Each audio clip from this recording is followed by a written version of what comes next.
Coming up on Talking Points, we are just 8 days away from the Syracuse mayoral election. With early voting now taking place, we will tell you what you need to know about the three-way race. Plus, President Joe Biden outlines his goals for the rest of his first term.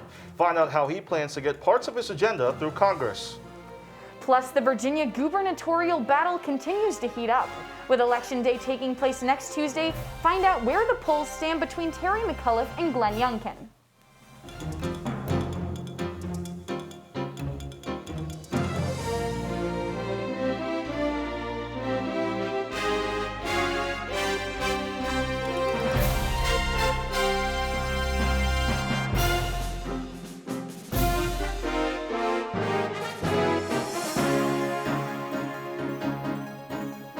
The city of Syracuse is getting ready for Election Day on November 2nd.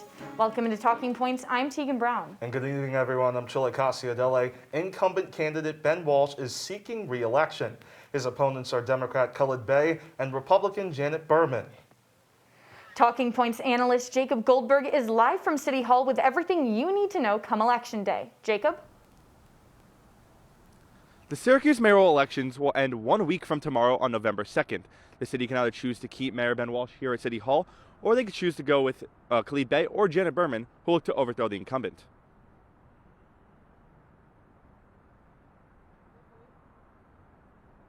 On November 2nd, the city of Syracuse will vote on its mayor. The city can either choose to keep incumbent Ben Walsh, Democratic candidate Khalid Bey, or Republican candidate Janet Berman. So far to this point, the race has not been one of an even playing field. Incumbent Ben Walsh has significantly outraised both of his opponents. Walsh has raised upwards of $80,000 since July, Bey has raised about $30,000, and Berman less than $5,000. On Wednesday, October 21st, the three candidates traveled to the SI Newhouse School of Communications for a debate hosted by Syracuse.com. The candidates tackled many urgent topics facing the community. One of the topics was the rising crime throughout the city. Democratic candidate Khalid Bey said this about how to lower the crime rate. Have to put officers in the neighborhoods, close proximity, improve communication between police and community, and that's how you start to chip away at the issue. Janet Berman also discussed the need for increased security after the city saw cuts to public safety. If you view public safety as the paramount first priority of government, then you don't make a proportional cut to public safety. Another one of the most debated topics was whether or not Onondaga County should fund an $85 million aquarium. Khalid Bey and Janet Berman believed the money should be spent on other sectors, such as affordable housing.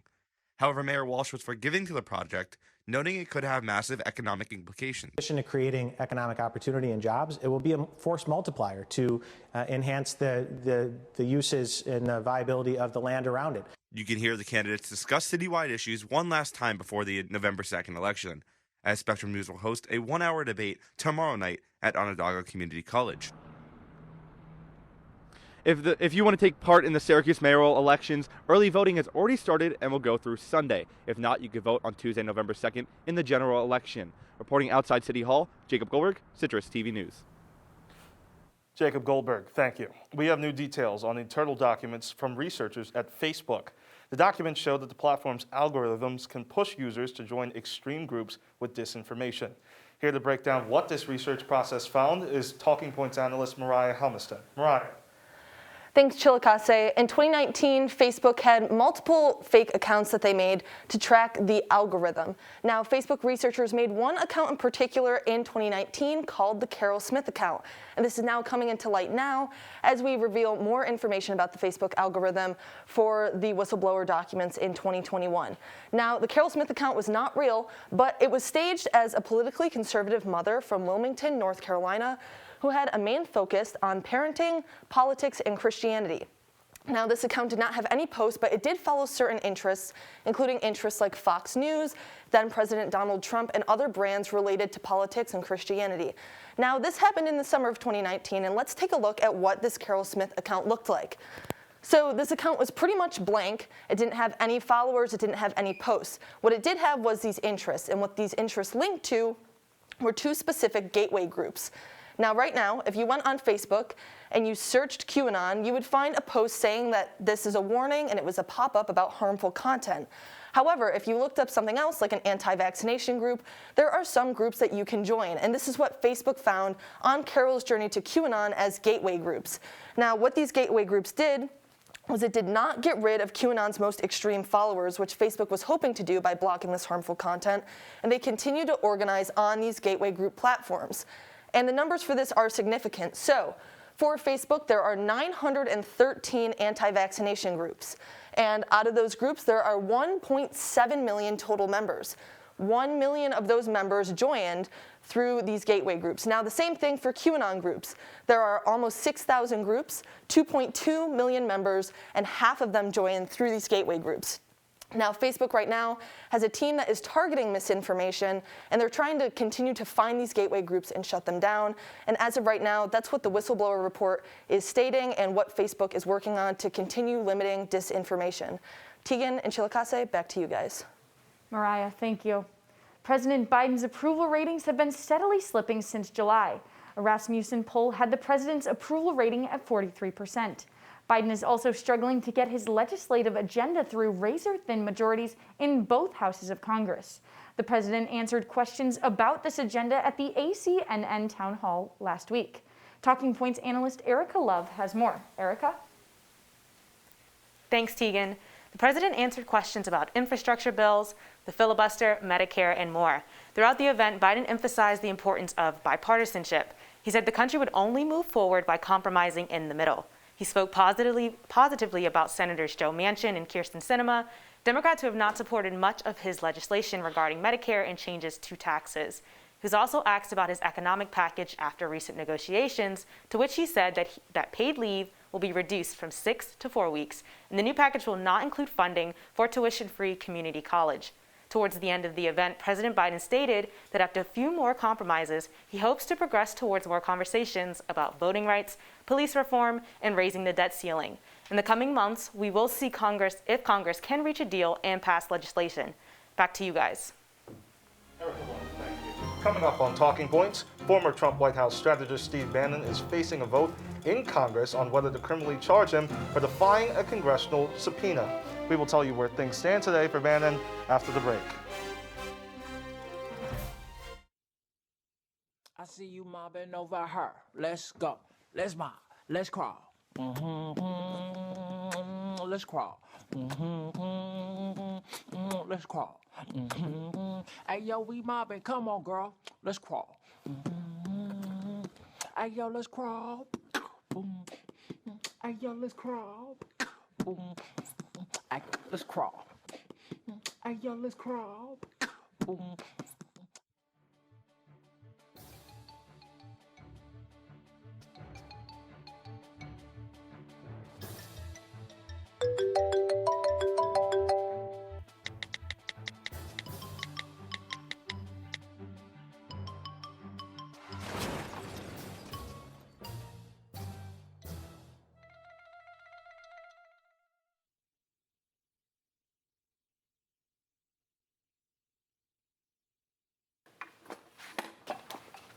Did you hear about the pony with a sore throat? He was a little horse. Can I tell you a cat joke? Just kidding. Why couldn't the Why was the basketball court all wet? Why? Because the players kept dribbling all over it. Where did cats go on vacation? New York.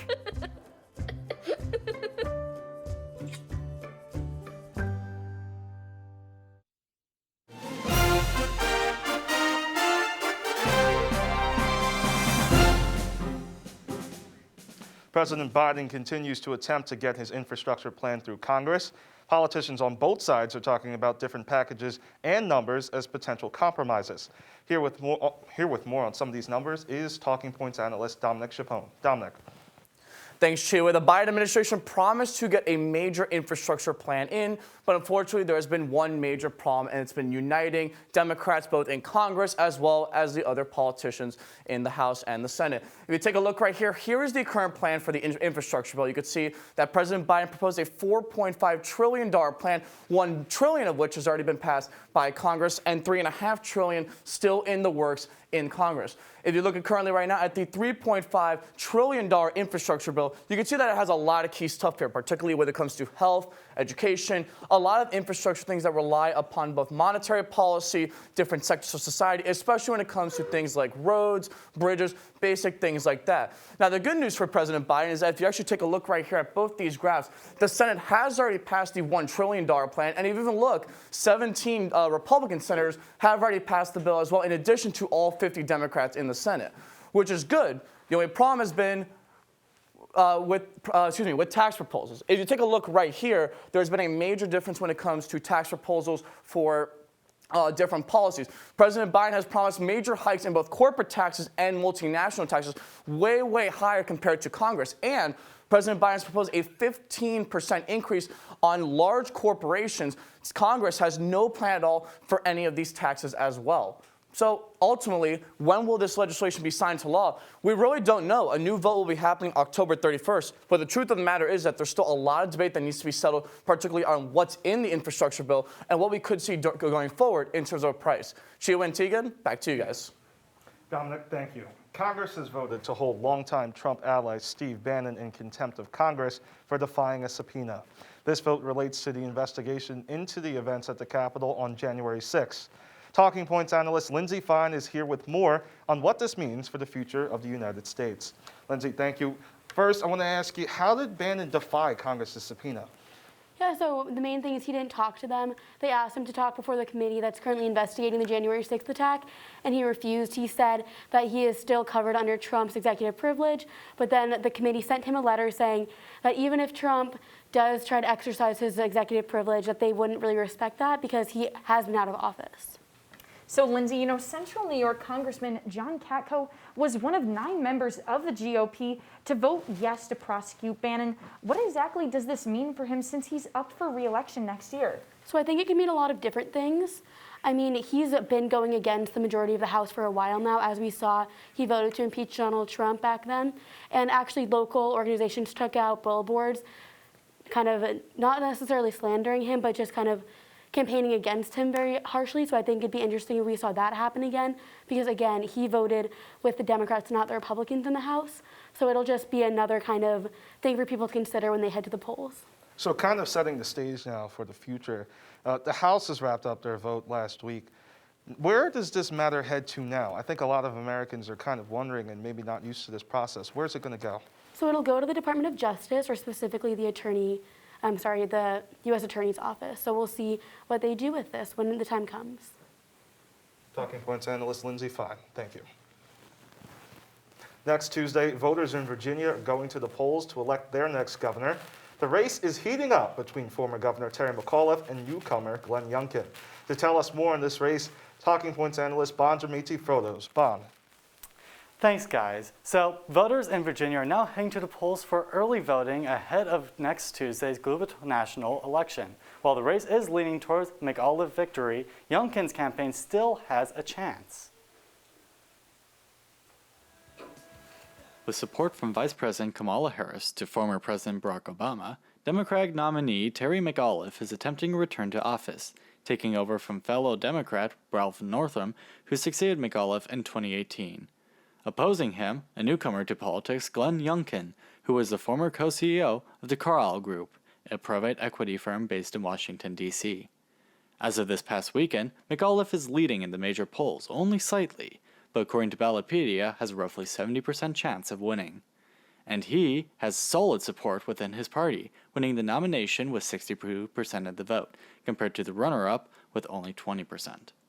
Meanwhile, Youngkin has endorsements from 3 former Republican governors of Virginia, former President Trump, as well as his Vice President Pence, and Senator Ted Cruz of Texas. He didn't do as well in the primaries with only 55% of the vote, but the runner-up receiving 45%. I mentioned the primary results as this race will be what Republican leadership bases their campaign strategy on, as Virginia is anyone's game, unlike more solid states across America. McAuliffe is using the tried strategy of comparing Youngkin with Trump, hoping that the sentiment against the former president still holds. But as Trump still holds sway over the Republican voter base, Youngkin has tried to rally the party by following some Trumpism ideals.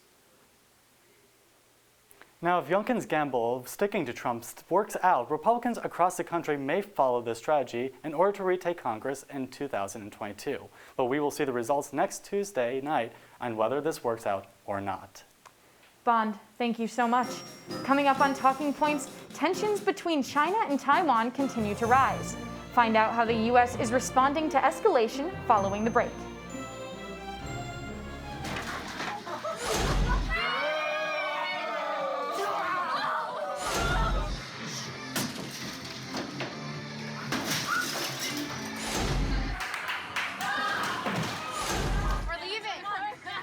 Most party fouls are pretty dumb. But if you decide to drink and drive underage, you could lose your license and your freedom. Underage drinking and driving. The ultimate party foul. Here we go. We're gonna go out there in the rain. You're gonna get wet. All right, here we go. Go,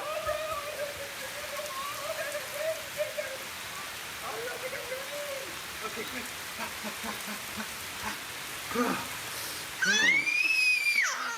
Oh, yeah, yes. So much fun. Mwah.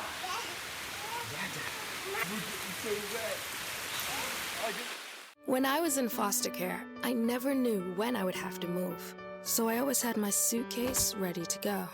Then one day I was adopted. My new parents opened their hearts and home to me. My parents cook my favorite breakfast for me every morning. My parents take me on trips I never thought I would go on. They gave me a home and an even better reason to use that suitcase. My parents aren't perfect, but they're perfect for me.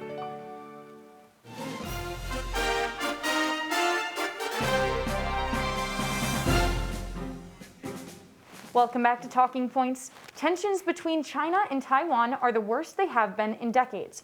China continues to send military aircraft into Taiwan's air defense identification zone. Talking Points analyst Olivia Maniscalco has more. So, Olivia, where did this conflict originate and what has been going on with it lately? Yeah, so ever since the 1949 Chinese Civil War, China and Taiwan have been governed separately. But for the past 40 years, China has wanted to take back control of Taiwan and rule them as part of their communist government. They've always been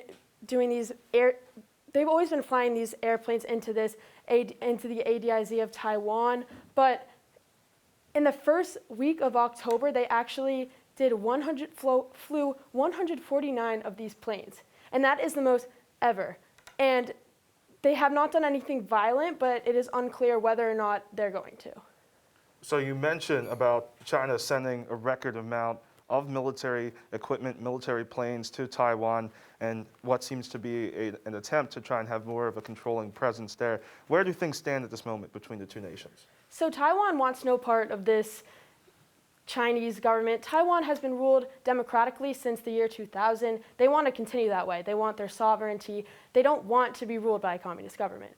And they have said that their defenses are ready if anything is to happen. They have not done any sort of attack or flown anything near China. But China is continuing to fly these planes, so things could escalate. And they could not, but it's just unclear what's going to happen right now. And Olivia, we're talking about China and Taiwan, but going back more domestically, what is the next step for the United States in this? Yeah, so President Biden actually said in a town hall a couple of days ago that he will support Taiwan if anything is to actually happen. It's unclear if he means that the U.S. would join Taiwan in war. It's unclear if they wouldn't. He just kind of said that he would support Taiwan. And actually, since 1979, the U.S. signed a Taiwan Relations Act, which said that the U.S. will support them in defenses, in any defenses they need that they can't provide for themselves against China. And this past summer, Biden signed an arms package that gave $750 million worth of arms to Taiwan in their defenses if China ever attacked them. So America is definitely on the side of Taiwan, but it is unclear what length they would go to support them. Talking Points analyst Olivia Maniscalco, thank you so much. The Tigray War continues in Ethiopia, and the military in Sudan is actively attempting to seize power. Breaking down the current status of both conflicts is Talking Points analyst Spencer Kleskin. So Spencer, Give us the latest update on where both sides stand in this conflict. Yeah, so a little bit of background first, because this war has been going on for quite a bit of time. So, back in 2018, the Tigray People's Liberation Front and the Ethiopian federal government was ousted from the Ethiopian federal government. So the Ethiopian federal government and Tigray, when the tensions rose and rose and rose until finally war broke out. And then on the 2nd of November, the war broke out. And on the 3rd of November, Ethiopia entered the cities of Shire, Aksum, and Adawa. Then on the 23rd of November, the 17th of November, Ethiopian forces captured Adama, Alawata, Aksum, and Shire. Then on the 23rd of November, Ethiopia encircled Mekelle. Now, this is where Eritrea entered the war, capturing parts of the border. And it looked like it was over for Tigray until on the 22nd of June 2021, Tigray shot down an Ethiopian cargo plane. On the 29th of June, Tigray recaptured Mekelle and continued further and further into Ethiopia, where the situation now stands today with the war continuing to progress, and the war is still ongoing right now. And Spencer, we were just talking with, Talking Points analyst Olivia Maniscalco about the United States' reaction to things, and specifically in this situation, what is the United States doing to respond? Yeah, so currently there's a lot of reaction from the international community. So first, the United Nations and the United States are trying to send aid workers into Ethiopia. The problem is Ethiopia shot down the plane that was sending in the aid workers, and so the United Nations has suspended all flights into Mekelle for the time being. Now, again, this war has been going on for quite a while. And if you remember, a couple months back, Secretary of State Anthony Blinken said,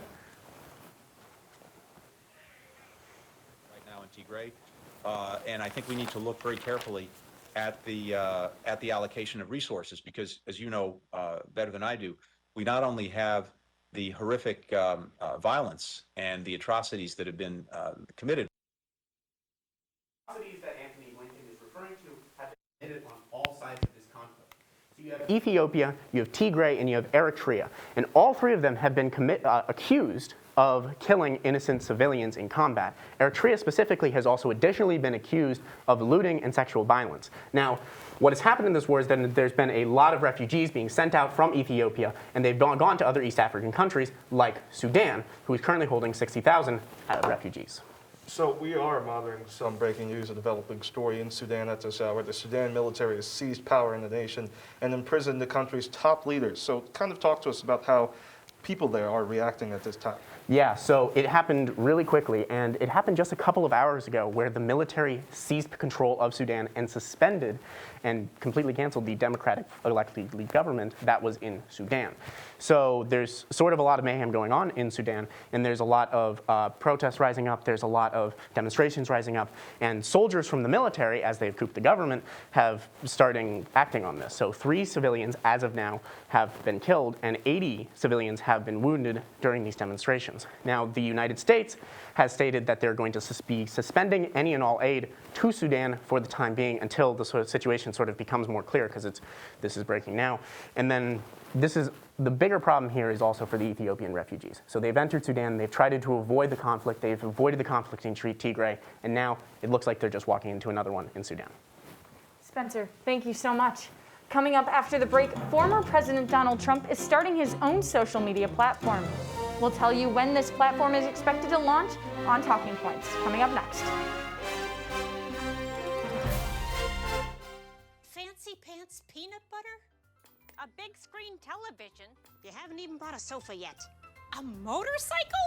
When your father finds out, he's gonna flip his shoes with 2 buckles? What do you even need 2 buckles for? Mr. Big Shot, buying whiskey shots for everybody in the bar. From the looks of it, I'd say nobody even remembers. Feed the pig. Look at you. You're at the top of your game.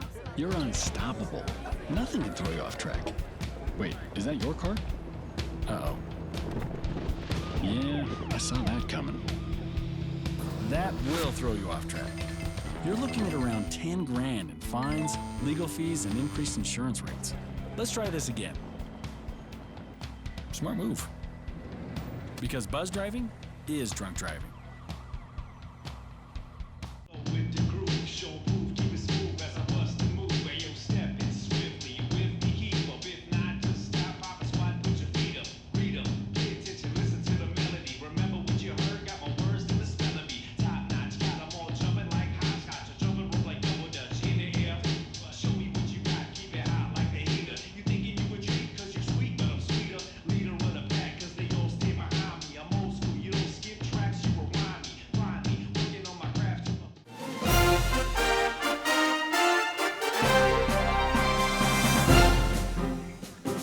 Following his being banned from several social media platforms, former President Trump has announced his creation of a new platform called Truth. Here to tell us what you can expect behind this new platform are Talking Points analysts Jake Morrell and Juliana Distante, who is here making her Talking Points debut. Juliana, welcome. Jake, welcome as well. First of all, first question, how and when can users access this platform? Thanks, Chile. Now, the network is expecting a beta launch this coming November with a much larger rollout coming in the year 2022. Now, users who are hoping to join the site can access truthsocial.com or eventually an app. The app was available for pre-order this past week on the Apple App Store. However, it was pulled from the App Store due to hackers infiltrating the network and posting indecent photos under tags Donald J. Trump and Mike Pence with no background check. So they are barring new accounts going forward. And with the rise of this new platform, what exactly caused former President Donald Trump to create it? Yeah, so if you look at Trump's recent history with social media, it's been controversial. He was banned from Twitter on January 6th after being an avid user of it throughout his entire presidency, tweeting 25,000 times in just those 4 years. Now, using social media is new for American leaders as they're keeping up with the times, but up until now, Trump has been the president to use social media the most. So him being banned was definitely a big deal, and it's not surprising that we're seeing him come back into the game, as we know that he's a very outspoken person. He's also doing this in a very Trump-esque way, using his business background to make his own platform of social media. That's right, Jake. Now, Donald Trump has been determined to take down big tech ever since these threats of censorship that him and other conservatives believe they've been experiencing. Now, the site claims to be a safe haven for freedom of speech and free expression. However, it states in the service terms and agreements that the site will not tolerate any criticism of the site or of its makers.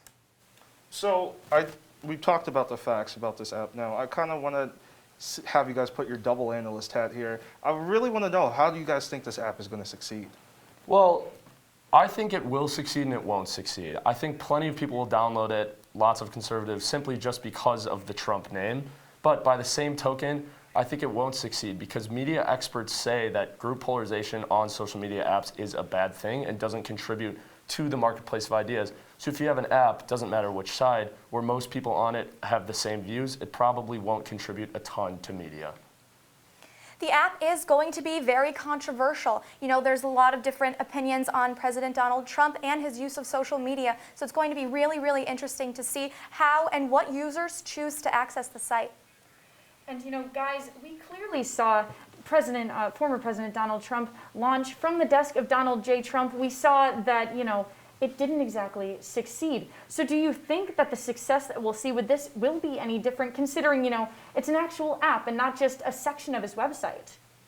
Yeah, I think a larger app rollout and something that feels more official to people will be more successful, especially because his presidency is still fresh. I mean, Biden has been the president for less than a year, so a lot of conservatives are still very passionate about Trump, and I think most of the content that they see from him, especially if it feels like he's getting back out into the public eye with something official, I think it will be much more popular. You've seen social media companies like Twitter, Facebook launch back then. You're now seeing this new age of social media companies trying to rise now. But some of these haven't been able to get on the ground. Things like Clubhouse, things like from the desk of Donald J. Trump. So it's only a wait and see moment as to see whether this will take off as the former President Trump is mulling a run in 2024. Jake, Juliana, thank you. And that's all the time we have for you on this episode of Talking Points. Be sure to follow us on Twitter and Instagram at CitrusTV News and like us on Facebook. I'm Chile Casia Dele. And I'm Tegan Brown. Have a great night, Syracuse.